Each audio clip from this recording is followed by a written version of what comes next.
नारायण श्रीमन्नारायण लक्ष्मी नारायण श्रीमन्नारायण नारायण नारायण श्रीमन्नारायण नारायण श्रीमन्नारायण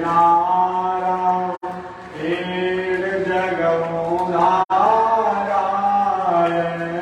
श्रीमन्नारायण जगमुनारायण लक्ष्मी नारायण नारायण नारायण लक्ष्मी नारायण नारायण श्रीमन्नारायण नारायण नारायण श्रीमन्नारायण नारायण बोलिए श्री लक्ष्मी नारायण भगवान की। भाष्यकार भगवान श्री रामानुजाचार्य स्वामी जी महाराज की। विश्ववंद्यगदाचार्य श्री तिरंदी स्वामी जी महाराज की। हरि ओम। शांति शांति शांति। अनंताचार्य कृपया वेदांत द्वय पारगम रामकृष्णांग्रिशद्भक्त विश्वक्सेन मुनिं भजे। कासायं यज्ञसूत्रं शुचिवपुषितधा चोर्ध्वपुण्ड्रं सभाजे।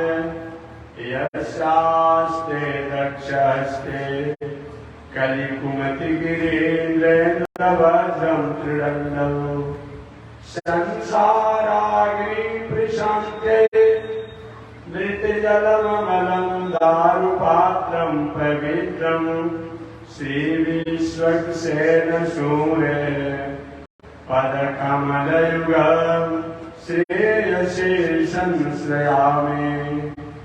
लक्ष्मीनाथसमारम्भां नाथयामुनिमध्यमाम् अस्मदाचार्यपर्यन्तां वन्दे गुरुपरम्पराम्। नारायणाय विद्महे वासुदेवाय धीमहि तन्नो विष्णुः प्रचोदयात्। महालक्ष्म्यै च विद्महे विष्णुपत्न्यै च धीमहि तन्नो लक्ष्मी प्रचोदयात्। तन्नो लक्ष्मी प्रचोदयात्। परमाराध्य श्री लक्ष्मी नारायण भगवान नित्य वंदनीय पूज्य गुरुदेव श्री त्रिदंडी स्वामी जी महाराज के जुगल चरणों में कोट नमन। भगवत भागवत आचार्य कैंकर्य पारायण महानुभाव। पिछले दिन मैंने निवेदन किया था कथा के माध्यम से राजा परीक्षित जब श्री सुखदेव जी द्वारा इन कथा प्रसंगों को श्रवण किए कि देवताओं के पुरोहित बृहस्पति के होने पर देवताओं ने त्वष्टा ऋषि के पुत्र विश्वरूप को अपना पुरोहित बनाया। वही विश्वरूप है जिनका ननिहाल पक्ष दैत्य खानदान से। इस रहस्यमय कथा को सुनने के बाद राजा परीक्षित सुखदेव जी महाराज से पूछे, ऋषियों से, देवताओं की परंपरा से जो पुरोहित सर्व है, फिर भी उन देवताओं ने त्वष्टा ऋषि के पुत्र विश्वरूप को पुरोहित बनाया, जो त्वष्टा जिसम दैत्य खानदान से, भले उनका पिता 12 आदित्यों को, लेकिन मातृ का नाम जो है वह दैत्य वंश से है। ऐसा क्यों? सुखदेव जी महाराज ने विस्तार से कथा बताई। परीक्षित, कभी कभी हमारे आपके पास धन, जन, पद, प्रतिष्ठा, ऐश्वर्य, वैभव आ जाता, हम विचलित हो जाते हैं। धन के प्रमाद में, बल के प्रमाद में, पद के प्रमाद में, वैभव के प्रमाद में, यही हुआ। देवराज इंद्र स्वर्गलोक के मालिक थे। एक बार एक मन होगा कि स्वर्ग में एक महोत्सव मनाया जाए। महोत्सव मनाने भी लगे, सभी देवताओं को आहूत किया गया, सभी देवता लोग आए। महोत्सव के संसंधाओं वालों लोग घर क्या करे, घर पहुंचाई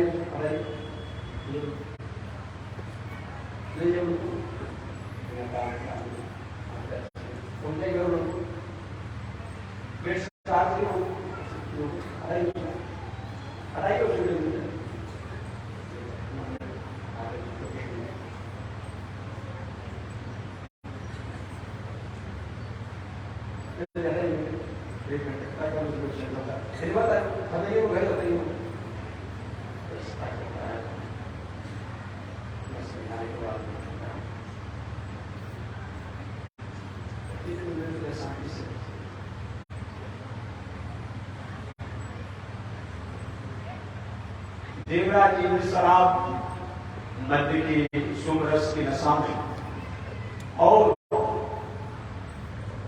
अपने स्वरूप को नहीं भूलने के कारण, अपने स्वरूप को भूलने के कारण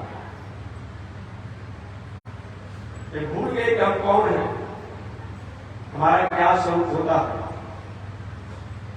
उन अप्सराओं के नृत्य के प्रति आसक्त हो गए। यह घटना देवताओं को पूरे बृहस्पति जी को मालूम नहीं था। संयोग से ईश्वर रूप में आ रहे थे। देवराज ने उनको देखकर के मुख मोड़ लिया, बोला नहीं, प्रणाम करने की बात तो लग गए। समझ गए बृहस्पति जी महाराज इस वक्त देवराज इंद्र का काल चक्र अच्छा नहीं सुना। देखो ना, सुख और दुख का कारण कौन? सुख और दुख का कारण स्वयं हमको आप होते कह तो दिया जाता है महाराज से समय अनुकूल नहीं है। समय अनुकूल नहीं है कि समय को उन्हें अनुकूल बनाया नहीं है। हमारा कर्म हमारा जो होता है वही समय की अनुकूलता और प्रतिकूलता का झंडी होता है। हम जैसा कर्म करते हैं उसी कर्म के अनुसार हमारा समय अनुकूल और प्रतिकूल होता है। काल स्वतंत्र किसी को भोगाने में, दंड देने में, परेशान करने में कामयाब नहीं है। हमारे द्वारा जो कर्म हुए रहते हैं, होते हैं, उसी के कारण काल अनुकूल और प्रतिकूल होता है। एक तो देवराज इंद्र द्वारा मर्यादा से भी आचरण किए गए, दूसरे में पुरोहित जी आ रहे थे, उनको देख करके मुख मोड़ लिए। अपमान स्वीकार नहीं कर पाए बृहस्पति जी। जहां से दृष्टि पड़ा वहीं से इसी की तरफ लौट गए और जाकर छूट गए। मैं देवताओं को दिखाई ही नहीं पड़ूंगा, देवताओं हमें ढूंढ ही नहीं पाएंगे। कुछ देरों के बाद देवराज इंद्र का नशा जब उतरा, देखिए बहुत बड़ा अपराध है। अब क्या किया जाए? इधर दैत्यों को पता चला कि बृहस्पति जी नाराज है देवताओं से। दैत्यों ने आक्रमण कर दिया। गुरु जी की आज्ञा लेकर, गुरु जी इस समय काल चक्र अच्छा है, कर दिया, शरीर को सवाई कर दिया, पलायन हो गए। देवता भाग गए, पलायन हो गए, और राक्षस ही शरीर का मालिक बन गए। अब ये बता दीजिए कि राक्षसों का दोष है कि हमारा दोष है? काश अगर देवताओं द्वारा इस तरह की वृत्ति नहीं की गई होती तो दैत्य उस शरीर पर कब्जा नहीं करते। जब कभी भी हम अपने स्वरूप से, अपने संस्कार से, अपने आचरण से, अपने व्यवहार से भटकते हैं, तभी हम विषम परिस्थितियों का दास बनते हैं। विषम परिस्थितियां हमारे जीवन को झकझोरने के लिए, तड़पाने के लिए, परेशान करने के लिए उपस्थित हो जाती है। अतः मनुष्य को हर पल में, हर क्षण में विषम परिस्थितियों से मुकाबला करने के लिए अपने सत्प्रेरित, सत्य संकल्पी जो आचरण है उसका कभी भी त्याग नहीं करना चाहिए। स्वर्ग के राजा बन गए दैत्य, देवता हमारे देने लगे। सब लोग ब्रह्मा जी के पास गए। ब्रह्मा जी ने कहा, बेटा एक तुम लोग की बुद्धि ठीक नहीं है, पद प्रतिष्ठा को प्राप्त करते हो तो अपने स्वरूप को भूल जाते हो। ठीक है, त्वष्टा ऋषि बहुत बड़े ज्ञानी हैं, उनके पुत्र विश्वरूप जो है, जैसी विद्या, जो ज्ञान, जो शक्ति, जो तत्व बृहस्पति जी के पास है, वैसे ही सामर्थ्य उन विश्वरूप में भी है। परंतु विश्वरूप की एक दोष है कि विश्वरूप का निहाल जो है, मातृ पक्ष जो है, दैत्य नाम से है। तो थोड़ा सा अपने निहाल पक्ष का पक्ष लेंगे, आप लोग को विवेक से और धैर्य से काम करना पड़ेगा, तुम्हारा मंगल होगा। सब लोग गए त्वष्टा ऋषि के पास। देवता लोग, महाराज हम आपके पुत्र विश्वरूप को पुरोहित बनाना चाहते हैं। पहले तो त्वष्टा ऋषि ने नहीं, पुरोहिती कर्म अति नहीं, पुरोहिती कर्म बहुत असहज है। निंदित क्या मतलब? दोष नहीं, हिमालय नहीं का जो कल मैंने बताया था। यहाँ पर वशिष्ठ ऋषि ने भी रामचरित मानस क्या मैंने कहा, पौरोहिती कर्म अति निंदित। इसका मतलब इसमें जिसका हम पौरोहिती कराते हैं उसकी पात्रता पर हम विचार नहीं करते हैं। हम पौरोहित हैं, चाहे उसकी पात्रता, योग्यता, आचरण, रहन सहन, खान पान कैसा भी हो, लेकिन हमें कराना है। कराएंगे तो उसका जो पाप है, दोष है, निश्चित रूप में आएगा। इसीलिए कहा देवताओं की आज्ञा पर त्वष्टा ऋषि मान गए विश्वरूप है, तो बेटा देवताओं को पुरोहित बन जाओ और देवताओं का मंगल हो।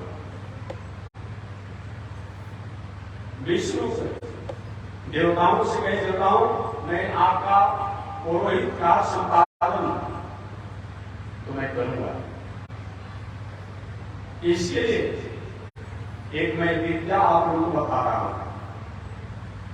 उस विद्या का अगर देवराज इंद्र अनुष्ठान करेंगे, कोई उन्हें भेद नहीं सकता था। देवराज इंद्र आयुधों से, युद्ध से अभेद रहेंगे। वह विद्या नारायण कवच का अनुष्ठान। कवच माने आप जानते ही होंगे, इसको अपनी भाषा में आप बुलेट प्रूफ कहते हैं। कवच का मतलब होता है ऐसे नारायण की यजन करने से दुनिया की कोई भी ताकत शत्रुओं की कोई भी ताकत, कोई भी शक्ति तुम्हारे पर प्रभावी नहीं होगी। परंतु इस कवच को अपनाने के बाद, इस विद्या को जानने के बाद तुम्हें नैतिकता को, मौलिकता को, सदाचार को, संस्कार को भी गरिमा में रखना होगा। ठीक है महाराज, वही विश्वरूप नारायण कवच का उपदेश दीजिए। आज भी अगर मनुष्य अपने जीवन में सदाचार से रहते हुए, संस्कार से रहते हुए नारायण कवच का रोज सुबह शाम अभियान का तीनों काल का पाठ करें, अनेक प्रकार के आपत्ति, विपत्ति, संकट, समस्याओं से सुरक्षित होता है। बशर्ते आचरण पवित्र होना चाहिए। नारायण कवच भागवत में भी है, महाभारत में। तो श्रीमद् भागवत महापुराण के अनुसार जो नारायण कवच है वह विशेष कार्य है। इसीलिए आज भी व्यक्ति के जीवन में आपत्ति, विपत्ति, संकट, समस्या आए या नहीं भी आए, आने को उम्मीद हो, अहर्निश नारायण कवच का पाठ करना चाहिए। कभी लोग कहते हैं महात्मा जी हमारा शरीर चल रहा हो, किंतु थोड़ा पूर्ण चलते हैं, क्या किया जाए? ठीक है, ब्राह्मण विद्वानों द्वारा तो रुद्राभिषेक कर दिया जाता है, महान पूजा का भी कर दिया जाता है। अरे भाई, घर में आपका बारिश हो रहा हो, उस समय की छाता हो, बरसाती से तो फिर शरीर को या सामग्री को बरसात से रोक सकते हैं, लेकिन अगर स्थायी रुकना चाहते हैं तो मकान या टीन के सेट तो बनाना ही पड़ेगा। महामृत्युंजय रुद्राभिषेक ठीक है, एक को करने वाला भी अच्छा चाहिए, कराने वाला भी अच्छा चाहिए, हाथ भी अच्छा चाहिए, ये बोल रही बात। संकल्प दे दिया गया, कराने वाला भी सोचता है कितना रुपया खर्चा हो गया, फल होगा कि नहीं होगा, होगा कि नहीं होगा, तो हम कहते कि नहीं होगा।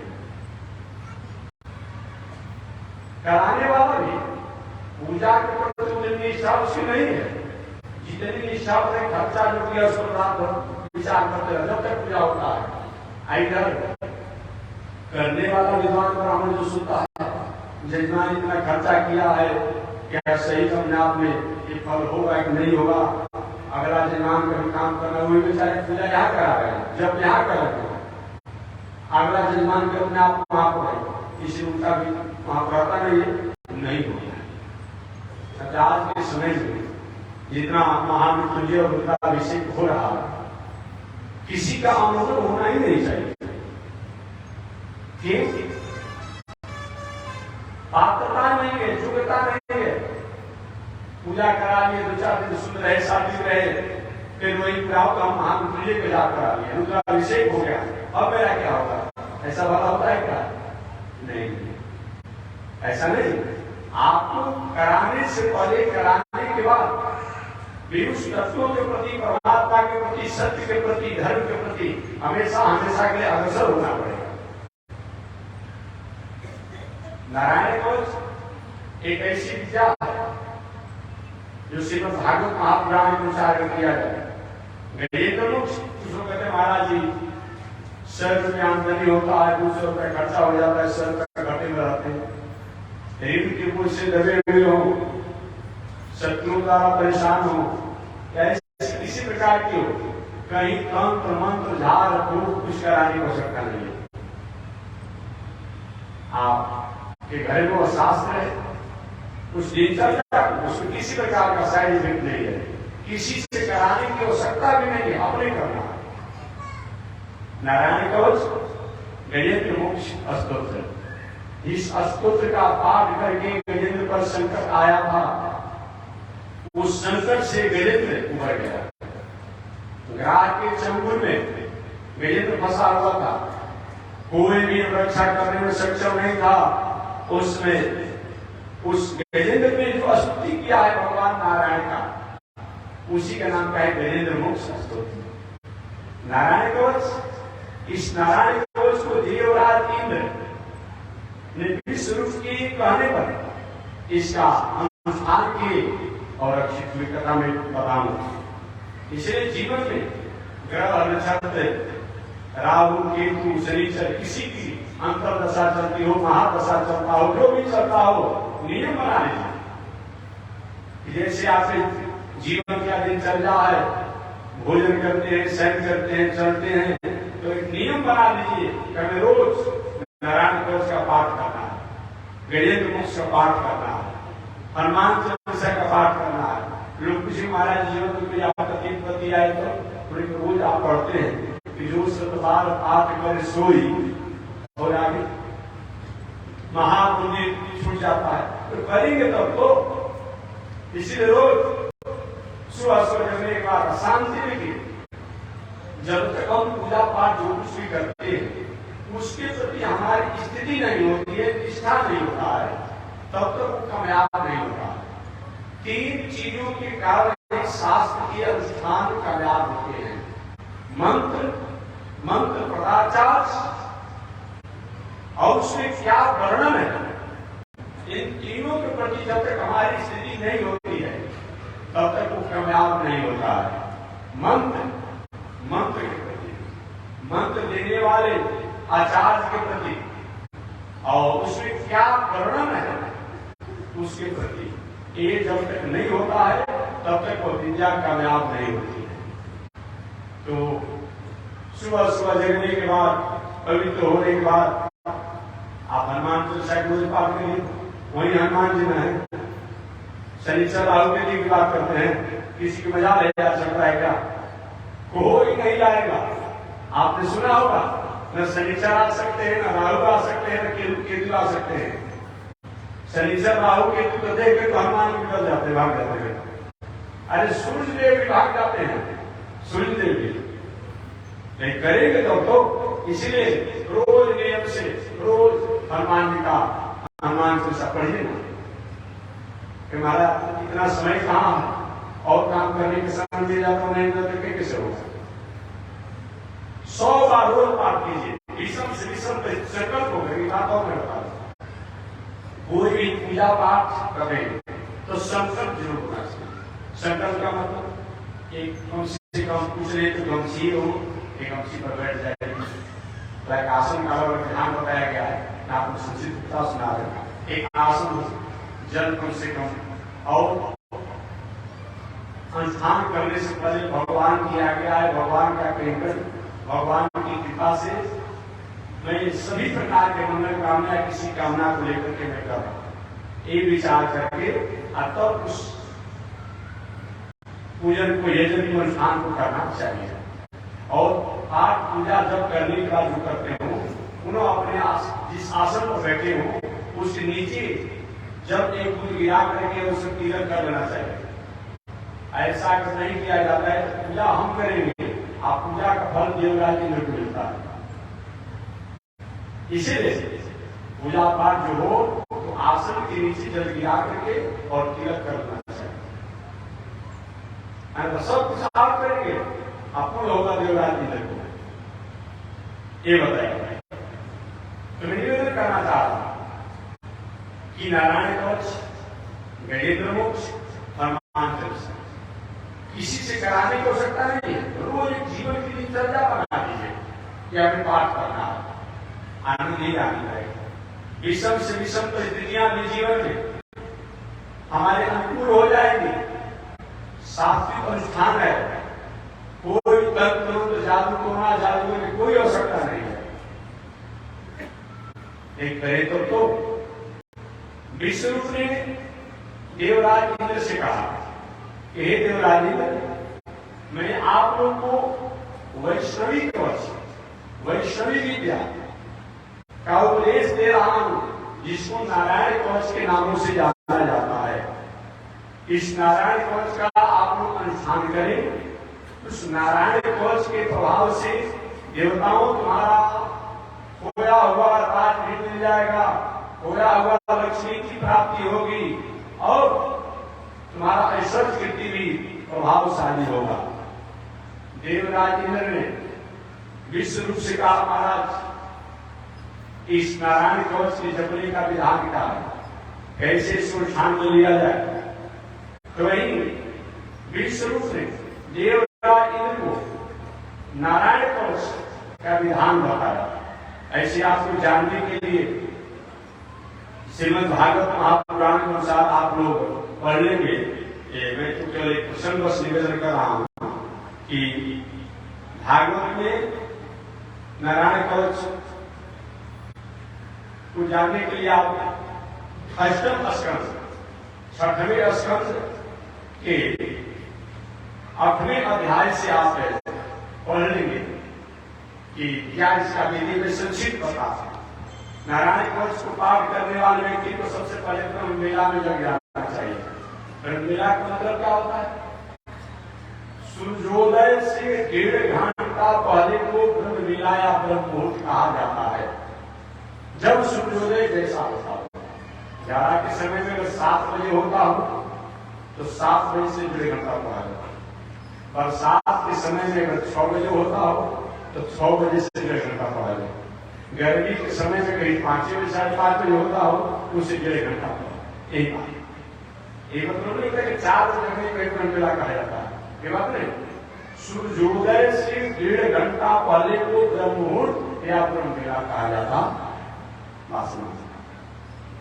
ऐसे सूर्योदय से 1.5 घंटा पहले जब तक के देश का पात्र के अनुसार धर्म पूजा स्नान इत्यादि जो व्यवहारिक दिनचर्या है वो सब करते हुए शास्त्र के अनुसार स्नान का बहुत बड़ा महत्व है। आज के परिवेश में लोग सब काम करता है, लेकिन स्नान इत्यादि के बाद आता है तो जल कितना छिड़क देता है। महाराज जी हम जल छिड़क मंत्र स्नान करते हैं, मंत्र भोजन नहीं करेंगे, मंत्र स्नान ही करेंगे, बताइए। कोई कहेगा हमको सर्दी बुखार खांसी हुआ है, हम मंत्र दवा कर लिए, मंत्र दवा नहीं होगा, मंत्र स्नान होगा। वो विषम परिस्थिति में है। मंत्र स्नान कब बताया गया है? जैसे कोई व्यक्ति हॉस्पिटल में हो, बेड पर हो, शंका मार्ग में पाइप लगाओ, पैखाना मार्ग में पाइप लगाओ, मुंह में पाइप लगाओ, नाक में पाइप लगाओ, डॉक्टर साहब ने कहा इधर से उधर नहीं होना है, उस परिस्थिति में जल छिड़क दीजिए, मंत्र स्नान हो गया। कहीं आप सुबह स्नान के रास्ते में जा रहे हैं, कोई भगवान का मंदिर मिल गया, देवालय मिल गया, कोई शंकर जी का, दुर्गा जी, काली मिल गया, स्नान करने की बस आ रही है, उसमें हाथ धोकर जल छिड़क दीजिए। अब इसका मतलब नहीं मंत्र स्नान का मतलब कि पूरा का पूरा अब 24 घंटा स्नान मत कीजिए, जल छिड़क काम चला लीजिए, ये बात नहीं होगा। ये मतलब नहीं होता। मंत्र स्नान का मतलब कि हम पवित्र हैं। प्रातः काल स्नान किया है, मध्याह्न काल का समय नहीं मिला, मध्याह्न काल स्नान किया है, सायं काल का समय नहीं मिला, कहीं कुछ करना हो, पूजा पाठ करना, हाथ में धोकर कपड़ा बदल के जल छिड़क दिए, एक कहने। ऐसे शास्त्र में 10 प्रकार का स्नान बताया गया है कि 10 प्रकार का स्नान होना चाहिए। सबसे प्रथम तो मंत्र स्नान जो मैंने बताया, तो विषम परिस्थिति में, रोग की अवस्था में ये मंत्र स्नान किया जाता है। ओम पवित्र पवित्रो वा सर्वावस्थांकुतो विवाह जस्मरे पुंडरीकाक्षम सवा अभ्यंतर शुचि। कमल नयन भगवान को स्मरण चिंतन करे और मंत्र बोल करके जल का मार्जन करे। ये जोगियों के लिए स्नान है। संत महात्मा जोगी पूजा पाठ ध्यान चिंतन में लगा रहता है, कहीं सुबह भी मध्याह्न काल सायं काल वह जप जजन करता है, समय से नहीं कहीं किसी कारण हो पाया, अवस्था में जा रहा है, ट्रेन की यात्रा कर रहा है, वो बताया गया है। लेकिन हमेशा एक नियम बना दिया जाए, ऐसा मंत्र स्नान नहीं होता। इस प्रकार से स्नान करके, और सबसे पहले बताया गया है कि कोई विद्वानों द्वारा या स्वयं अपने से संकल्प लेकर के कि भगवान की आज्ञा से, भगवान की कृपा से संकट आपत्ति को दूर करने के लिए या शत्रुओं पर विजय प्राप्त करने के लिए मैं नारायण कवच का पाठ कर रहा हूं, ऐसा संकल्प कर तब या दैहिक भौतिक तीनों प्रकार के पापों को दूर करने के लिए मैं नारायण कवच का पाठ कर रहा हूं। ऐसा संकल्प करके नारायण कवच का पाठ करना चाहिए। कलियुग में श्रीमद् भागवत महापुराण के अनुसार नारायण कवच, गजेंद्र मोक्ष, हनुमान चालीसा ये मानव जीवन के सहज से सहज रूप में मंगल करने में सक्षम है। शास्त्र में तो अनेक उपाय बताए गए हैं, लेकिन हर चीज हर व्यक्ति से होना संभव नहीं है। यह जो है हर व्यक्ति इसको करने में सहज है, अतः करना चाहिए। विश्वरूप ने देवराज इंद्र को नारायण कवच का अनुष्ठान बताया और देवराज इंद्र ने उस नारायण कवच के अनुष्ठान को पूरा किया। अब पूरा करने का फल हुआ कि समय पाकर के देवराज इंद्र अपने शक्ति इत्यादि द्वारा अब जब पूर्ण हुए तो विश्वरूप ने कहा कि अब आप अपने शत्रुओं पर सक्षम हैं अपने राज को लेने के लिए। उस समय देवराज इंद्र अपने शत्रुओं पर संग्राम छेड़ दिए। शत्रुओं के साथ घोर संग्राम हुआ और उस घोर संग्राम में मालूम पड़ा कि महाप्रलय हो जाएगा, परंतु नारायण कवच के प्रभाव से दैत्यों से देवराज इंद्र लड़ते रहे। अचानक एक लायक दैत्य जो है देवराज इंद्र को निगल गया। परंतु नारायण कवच के प्रभाव से उस दैत्य को समापन करके और देवराज इंद्र उसके पेट को फाड़ करके बाहर निकल गए और बाहर निकल करके अपने को जय प्राप्त की। इस प्रकार देवराज इंद्र ने उस विद्या द्वारा अपना मंगल किया, परंतु उनके द्वारा कुछ गलतियां होंगी। देवराज इंद्र का जब कोई व्यक्ति में 99 को गुण हो और एक अवगुण हो, उस वहां पर उस एक अवगुण को नजरअंदाज कर दीजिए और 99 गुणों के कारण उसकी स्थिति में आप रही है। देवराज इंद्र इस नीति को समझ नहीं पाए। विष्णु द्वारा अपने को बल को प्राप्त करने के बाद में, जय को प्राप्त करने के बाद में, शत्रुओं पर दैत्यों पर विजय प्राप्त करने के बाद में देवराज इंद्र एक दिन पूजा करा रहे थे। विष्णु के 3 सिर था, 2 सिर से तो देवमय भोजन को ग्राह्य करते थे। एक मुख द्वारा अपने दैत्यों के मंगल की कामना के लिए राजसी भोजन भी स्वीकार करते थे। देखिए, शराब पीना ही शराब नहीं, बात समझेगा। तामसी राजसी भोजन करना भी अपने आप में शास्त्र में दोष बताया गया है। जैसे गोबर छत्ता का सब्जी, गोबर छत्ता जानते हैं आपको, शास्त्र में मांस खाने का जितना दोष होता है उतना ही दोष गोबर छत्ता के सब्जी खाने का होता है। मांस तो नहीं है। और भी बहुत कुछ है, बहुत मैं नहीं बताना चाहता हूं। ऐसे भोजन है जिनको खाने पर शास्त्र में दोष बताया गया है। नमक और दूध का एक साथ भोजन के साथ सम्मिश्रण होना, खाना, ये भी मदिरा के समान बताया गया है, क्योंकि दोनों शुद्ध है, समझिए। लेकिन दोनों का संयोग हो जाए तो ऐसे खाने पर दोष लगता है। मेडिकल साइंस के अनुसार शरीर रोग होने की संभावना बनी रहती है। आध्यात्मिक जीवन में मदिरा के समान बताया गया है। महुआ भी पवित्र है, गुड़ भी पवित्र है, गंगाजल भी पवित्र है। आप तीनों को मिला करके अगर मोहब्बत बना दिया जाए तो अशुद्ध हो जाएगा।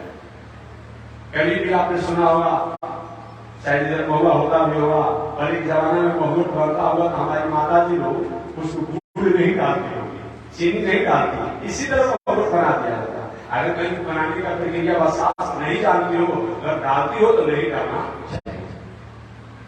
लेकिन ऐसा हमारे संस्कृति में माताएं कहीं बनाते समय महुआ का जो रोटी होता है जिसको खाया जाता, पहले बनता होगा तो एक नया युग हो गया है, तो उसमें गुड़ चीनी नहीं डालने को बताया गया।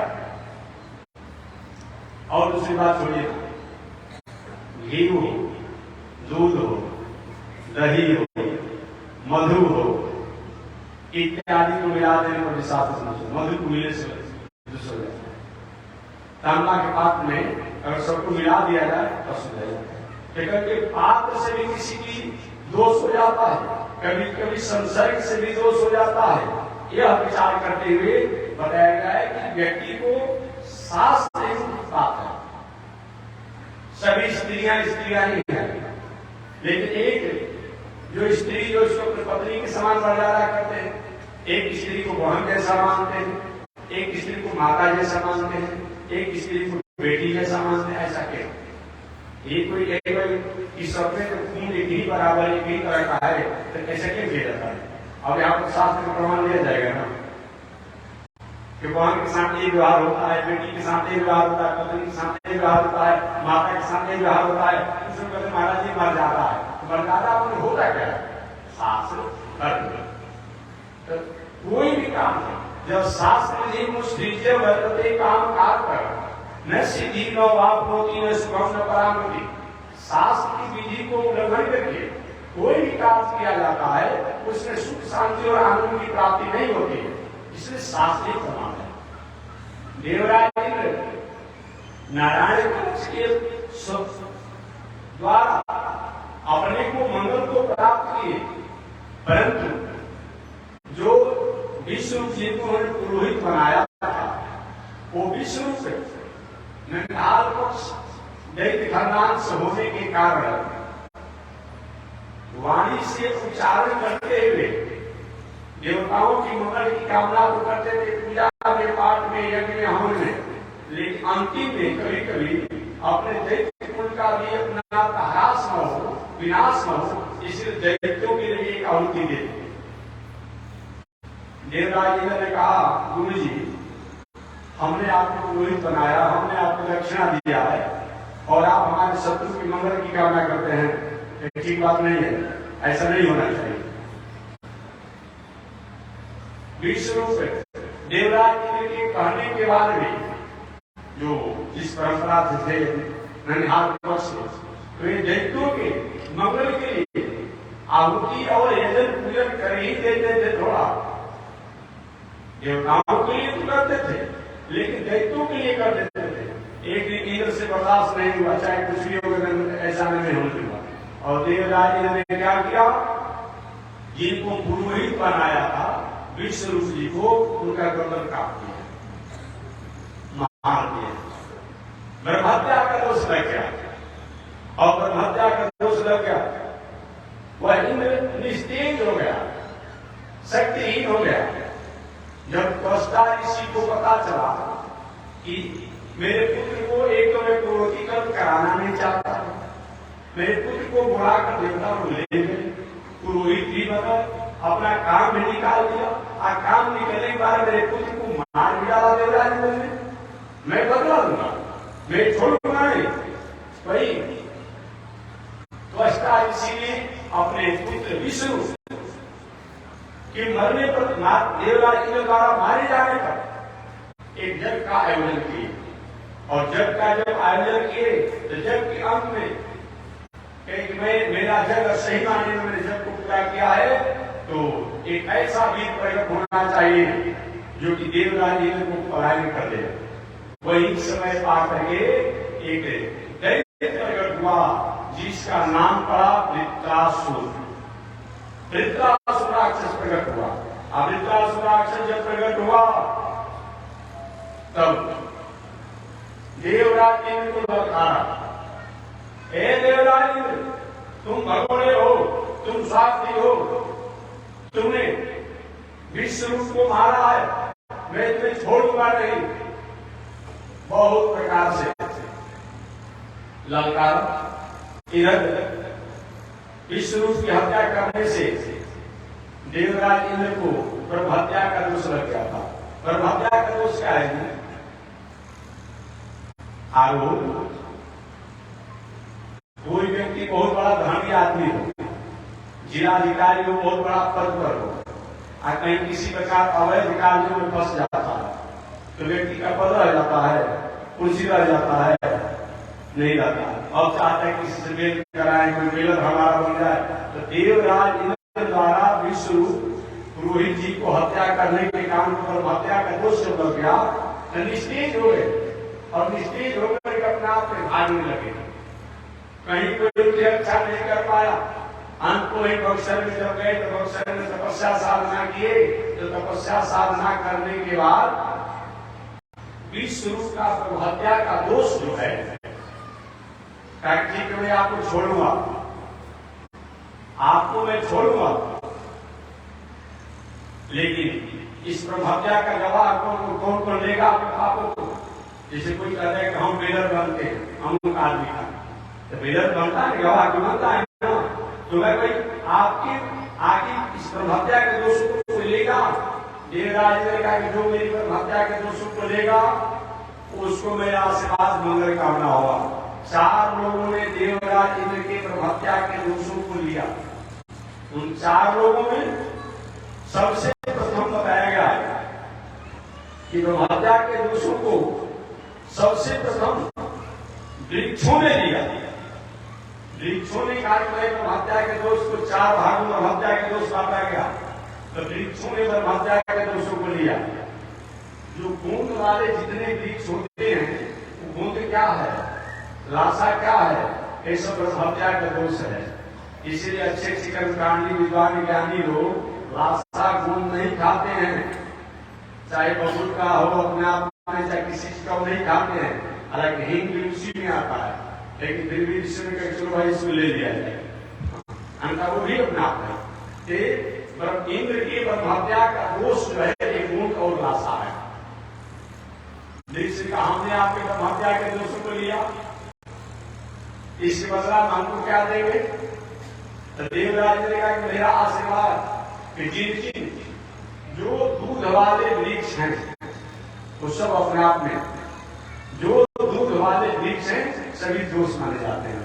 तो जो दूध वाले वृक्ष हैं, जो गुण वाले वृक्ष हैं, लाशा वाले वृक्ष हैं, जो हमारे ब्रह्महत्या के दोषों को लिए हैं, तो ब्रह्महत्या के दोष दूध और लाशा और गुण है, उनको मेरा आशीर्वाद कि अगर उनको जड़ से नहीं काटा जाए, ऐसे काटा जाएगा तो उनसे कल की फेंक करके पुनः अपने आप में नवजीवन को प्राप्त कर लेंगे। आज देखा जाता है बबूल हो, परागण हो, कई व्यक्ति जो दरकार देते हैं, और थोड़ा विश्व मिट्टी से संपर्क जल से रहता है, अपना खंड कर वृक्ष हो जाते हैं, उनका आशीर्वाद नहीं। दूसरा ब्रह्महत्या के दोषों को पृथ्वी ने लिया, पृथ्वी माता ने इंद्र के। पृथ्वी ने कहा हमारे लिए, हमने आपके ब्रह्महत्या के दोषों को स्वीकार किया, हमारे लिए क्या होगा? देवराज इंद्र ने कहा कि ब्रह्महत्या के दोषों को आपने स्वीकार किया है तो मेरा आशीर्वाद है, एक पृथ्वी में जो ऊसर भूमि जो होता है, रेह वाला मिट्टी जो होता है, वो ब्रह्महत्या का दोष है। और तो वैसे जगह पर मकान नहीं बनाना चाहिए, चाहे देवराज इंद्र के समान, कुबेर के समान धनी आदमी क्यों न हो, ऊसर और रेह वाले भूमि पर मकान बनाएंगे तो उनको दरिद्र होने से कोई रोक नहीं सकता है। आप पूछ सकते हैं कि महात्मा जी अगर हमारे पास आधा कट्ठा जमीन है, अकेले वाला ऊसर भूमि तो हम क्या करेंगे? हर जमीन खरीदने की हमारे पास क्षमता नहीं है, हम दूसरा जमीन खरीद कर क्या करना चाहिए? तो उपाय बताया गया है, कम से कम 10 फीट मिट्टी वहां तक खोद करके और बाहर फेंक दीजिए दूर, और वहां पर शुद्ध मिट्टी जो है वहां पर भर दीजिए, और तब तो मकान बनाएंगे तो ठीक रहेगा। अन्यथा रेह वाला या ऊसर भूमि जो है उसमें करेंगे, कितना भी कुबेर के समान धन होगा, लेकिन आपको जाने से धन नष्ट होने से कोई रोक नहीं सकता है। तो ब्रह्महत्या का दोष ऊसर भूमि और रेह वाला भूमि होता है। पृथ्वी जो लिया, पृथ्वी माता माता ने कहा कि हमने आपके ब्रह्महत्या के दोषों को लिया, महाराज इसके बदला में क्या देंगे?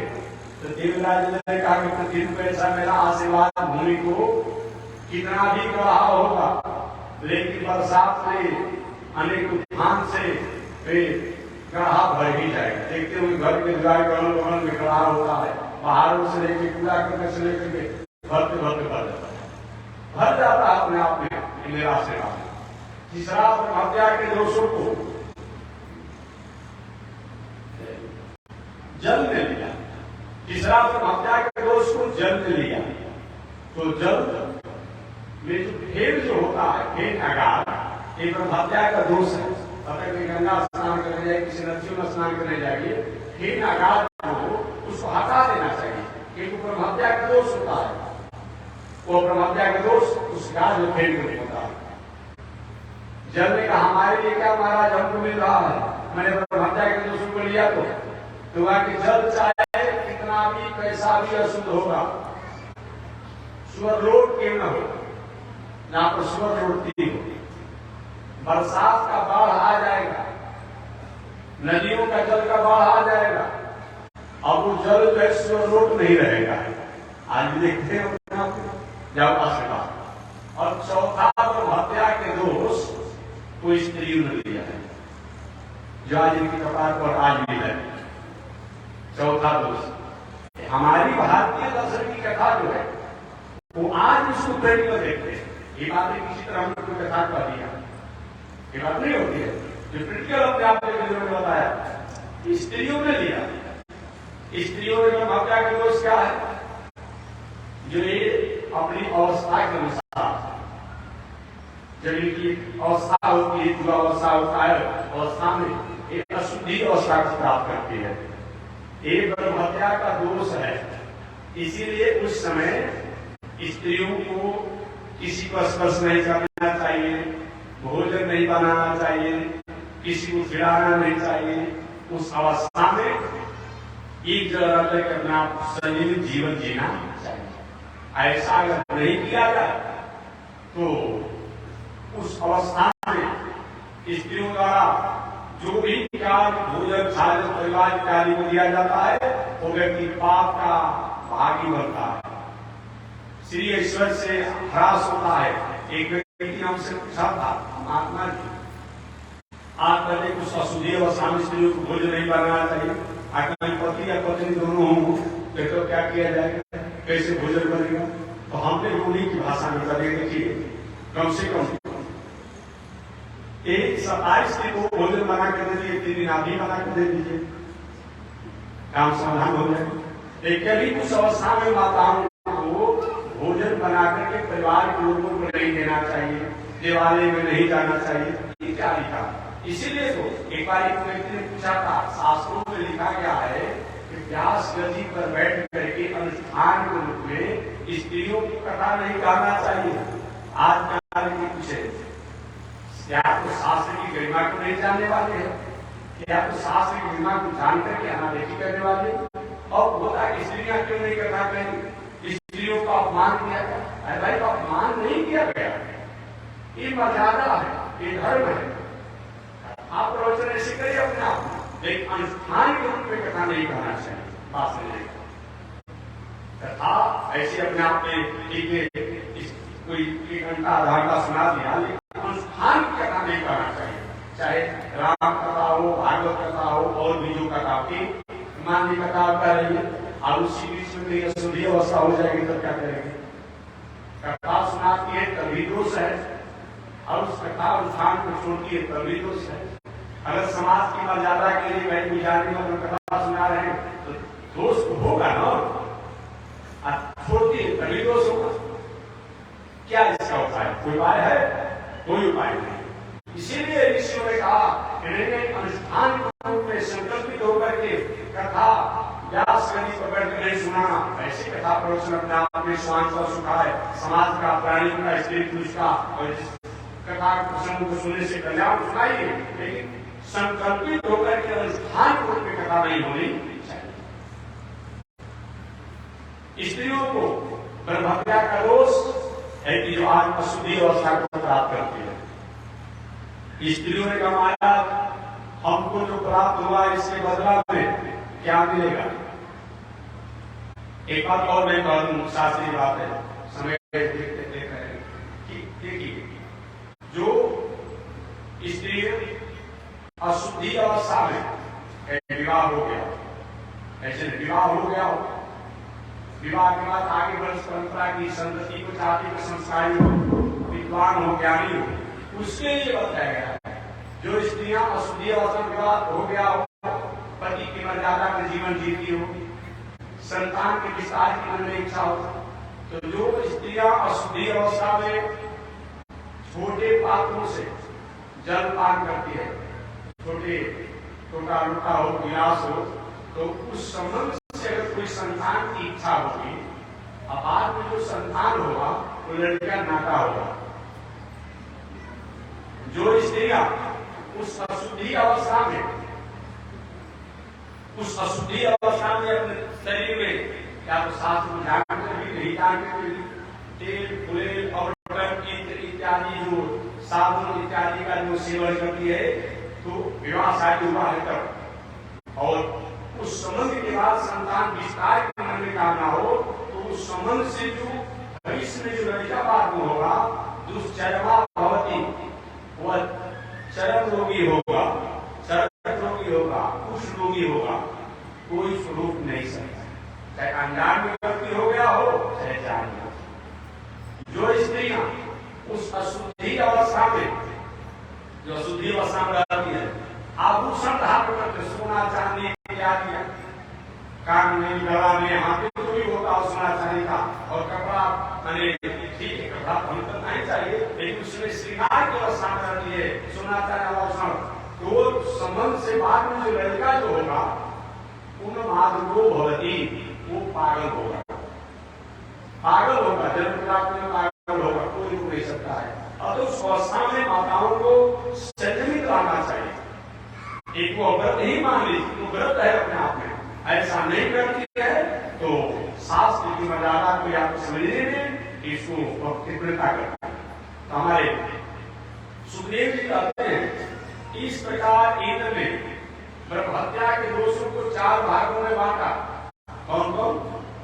वृक्ष का गुण, वृक्ष का दूध, जो भी है ब्रह्म हत्या का दोष है। दूसरा, पृथ्वी में जो ऊसर वाला भूमि है, रेह वाला मिट्टी है, ब्रह्म हत्या का दोष है। जल में जो फेन है, काज है, ब्रह्म हत्या के दोष है। और स्त्रियों की अशुद्धि अवस्था जो है वो ब्रह्म हत्या का दोष है। स्त्रियों का हमारे लिए आप क्या दे रहे हैं? आपके ब्रह्म हत्या के दोषों को हमने स्वीकार किया है।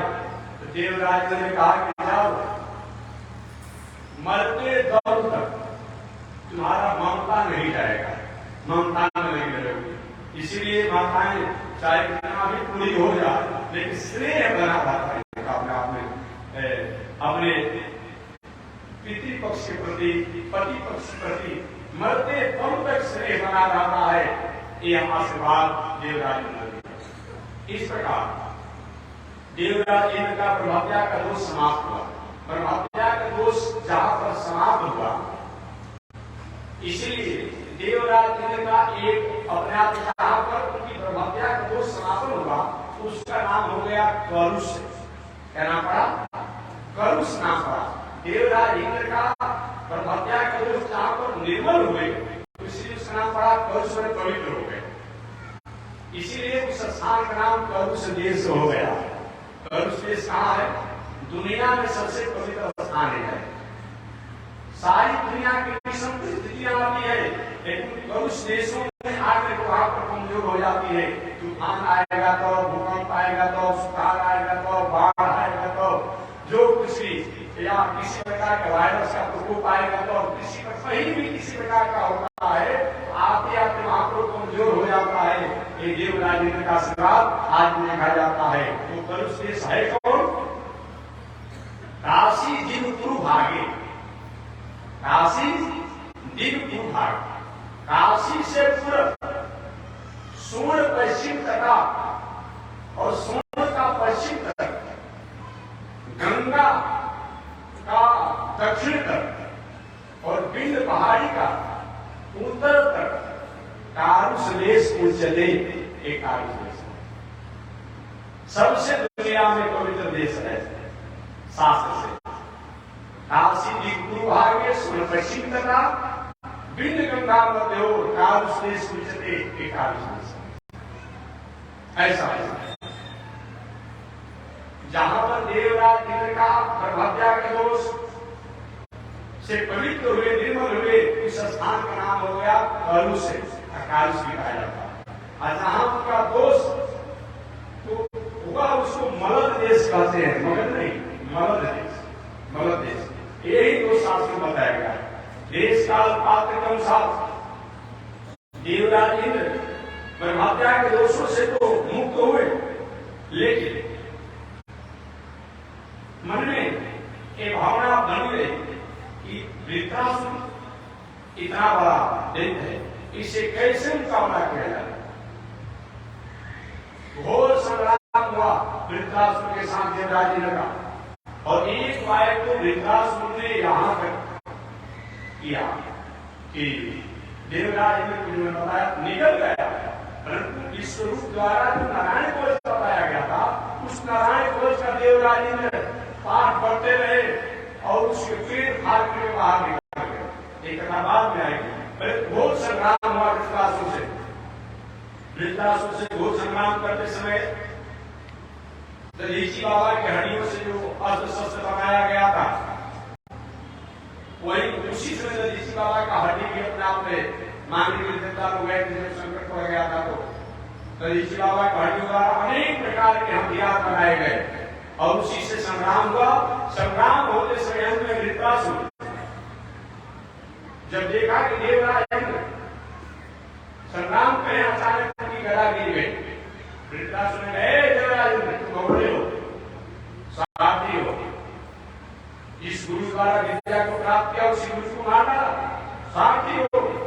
जब जब तुम साथ में आते हो, किसी को समझते नहीं हो, उठा लो देवराज, मैं संग्राम नहीं करूंगा, मैं नित्य पूजन करने वाला उठा लो।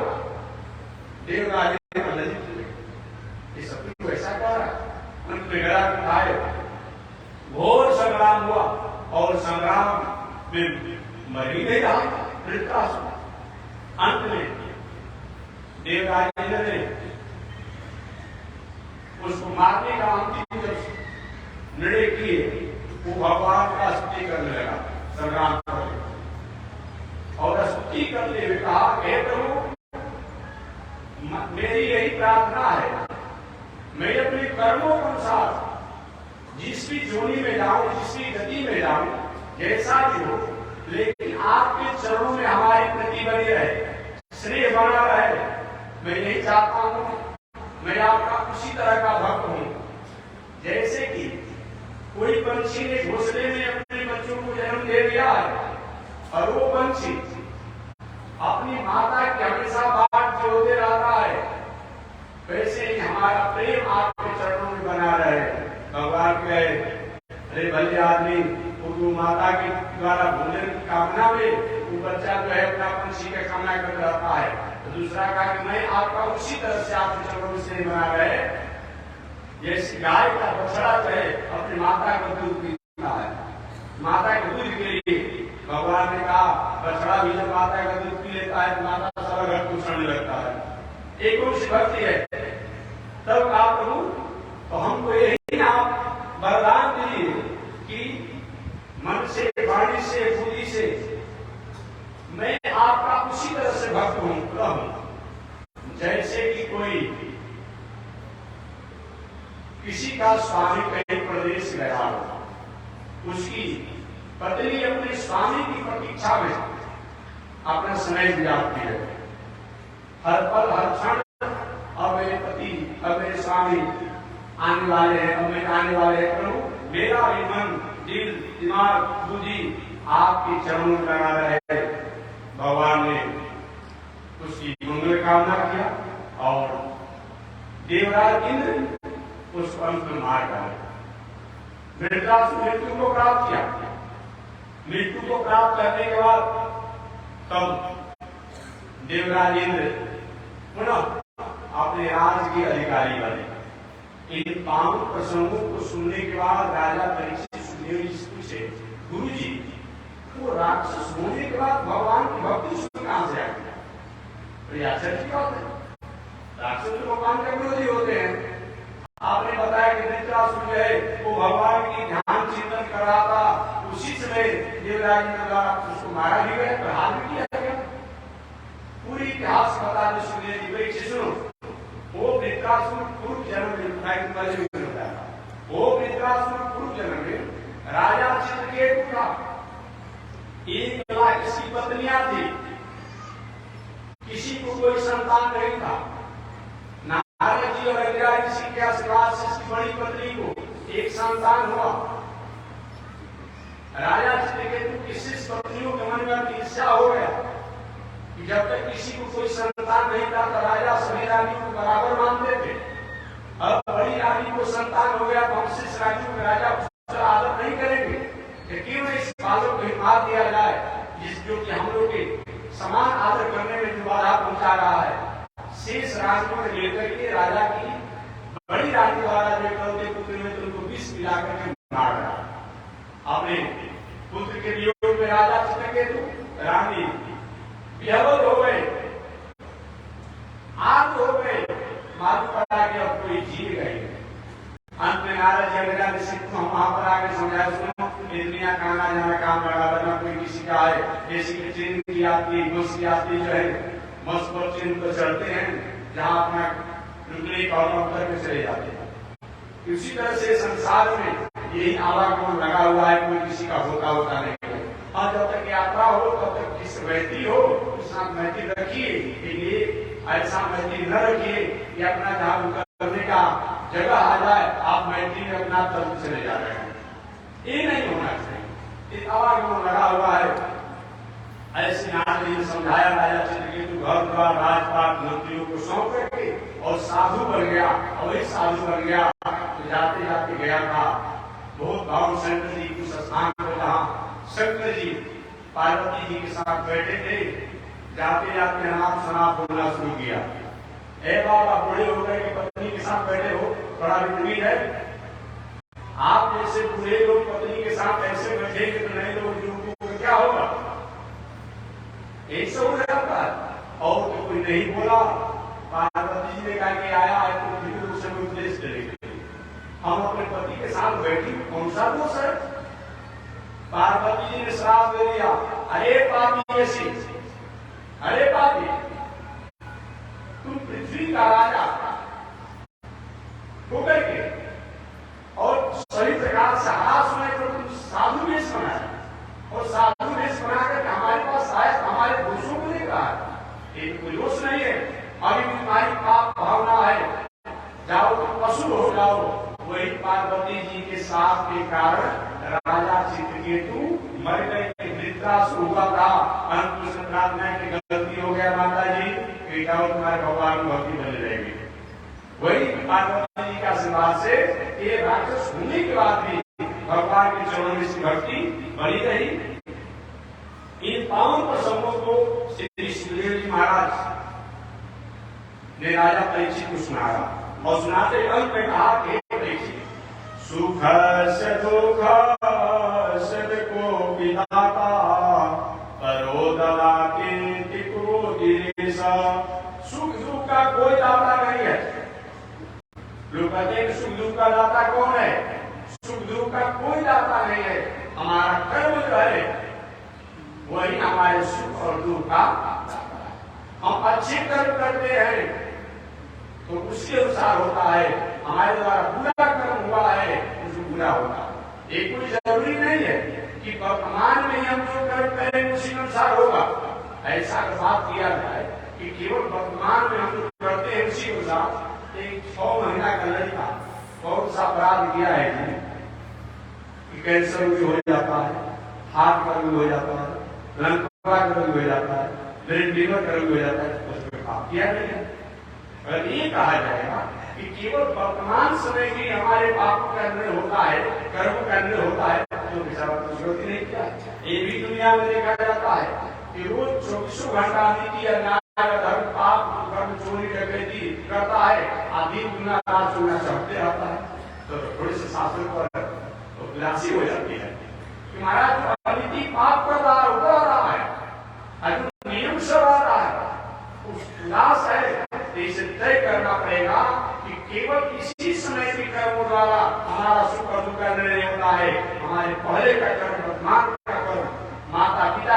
संस्कार, नाना नानी का संस्कार, बाबा आदि का संस्कार और वहन संगठन का संस्कार, इस सब मिलाकर के जो घटाव करने के बाद जो होता है उसी के अनुसार सुख और दुख का निर्णय यही जानी चाहिए। इस तरीका से सुखदेव जी ने बताया। आगे राजा परीक्षित गुरु जी आगे देवराज इंद्र द्वारा वृद्धाश्रम के वध के बाद शेष आगे देवताओं ने क्या किया और उन सूर्य वंश का वंश विस्तार किस प्रकार हुआ, इसकी चर्चा कल मैं करूंगा। आज इसी के साथ पानी विराम। एक बार भगवान का नाम श्रीमन नारायण लक्ष्मी नारायण, श्रीमन नारायण लक्ष्मी नारायण, श्रीमन नारायण नारायण नारायण, श्रीमन नारायण नारायण लक्ष्मी नारायण नारायण नारायण, लक्ष्मी नारायण नारायण। बोले लक्ष्मी नारायण भगवान की एवं शांति शांति शांति।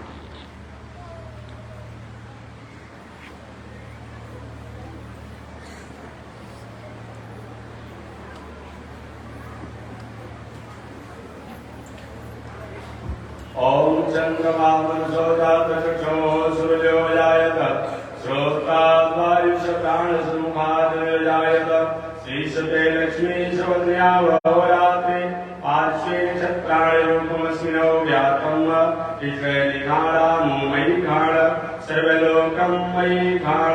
लक्ष्मी नारायण भगवान की, स्वामी महाराज की, हंसित भगवान की। हरि ओम। शांति शांति।